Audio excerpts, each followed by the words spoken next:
नमस्कार मित्रों। यदि आप मांगलिक हैं, ठीक है, तो मतलब कई बार आपको पंडित ने बताया होगा कि आप मांगलिक हैं, आपके अंदर मांगलिक दोष है आपकी कुंडली में और इससे आपका वैवाहिक जीवन बहुत ख़राब हो जाएगा या आपकी पत्नी मर जाएगी या आपका पति मर जाएगा, ठीक है। तो ऐसा मतलब लोग डराते हैं, खासकर ज्योतिषी डराते हैं। लेकिन बृहत्पाराशर होरा शास्त्र में महर्षि पाराशर ने 142 प्रकार के मांगलिक दोषों का परिहार मतलब लिखा हुआ है, ठीक है। तो इंसान मतलब इतनी जल्दी मांगलिक कैसे हो जाता है, यही मतलब सोचने की बात है कि लोग मतलब पहले पूरा अच्छे से मतलब पढ़ते नहीं हैं किसी चीज़ को, मतलब जानने की कोशिश नहीं करते हैं किसी चीज़ को, लेकिन मांगलिक पहले बता देते हैं बिना अच्छे से जाने, बिना अच्छे से देखे, बिना अच्छे से समझे। मतलब अपने पास पूरा ज्ञान नहीं है लेकिन दूसरों को पहले डरा देंगे, ठीक है। तो चलिए जानते हैं कि मांगलिक दोष का क्या परिहार होता है, ठीक है। तो पहले जानते हैं कि मांगलिक होते कैसे हैं लोग।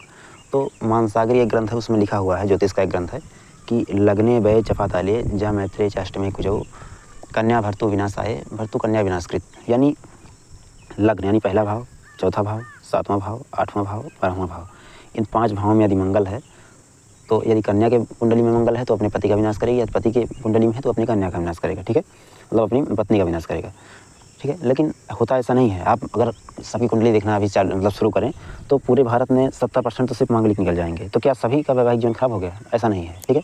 तो क्या होता है, अगर असल में देखा जाए तो बचते हैं सिर्फ 1% मांगलिक, ठीक है। अगर सही में मांगलिक कोई होता है सिर्फ 1%, तो वो कैसे लोगों का मतलब मांगलिक होते हुए भी नहीं होते, चलिए जानते हैं।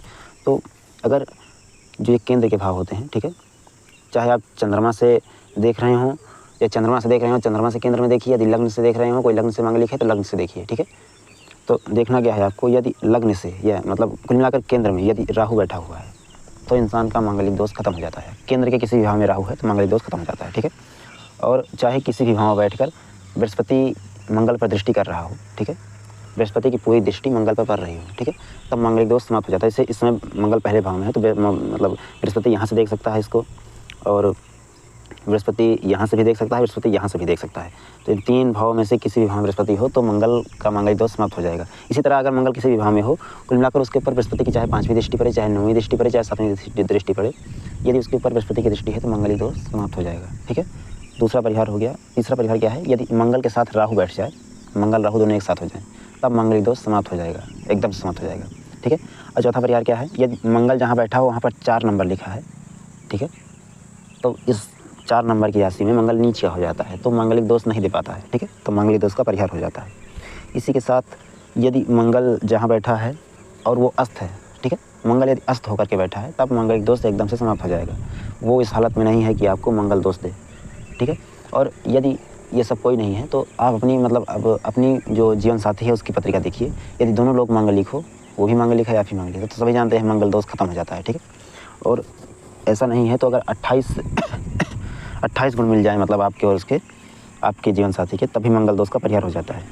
जिस भाव में आपके मंगल बैठा हुआ है आपके जीवन साथी की कुंडली में, उसी भाव में प्रबल पापक ग्रह यानी शनि, ठीक है, राहु, केतु, इन तीनों में से कोई ग्रह बैठा हो तभी मंगल दोष का परिहार हो जाएगा, ठीक है।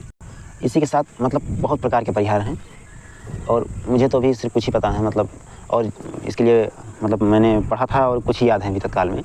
और यदि आपको अच्छे से जानना है तो आप बृहत्पाराशर होरा शास्त्र पढ़कर मतलब दुकान से आप खरीद लाइए, उसके बाद उसको पढ़िए तो आपको बहुत जानकारी मिलेगी उससे, ठीक है। तो आशा करता हूँ आपको वीडियो अच्छा लगा होगा, ठीक है।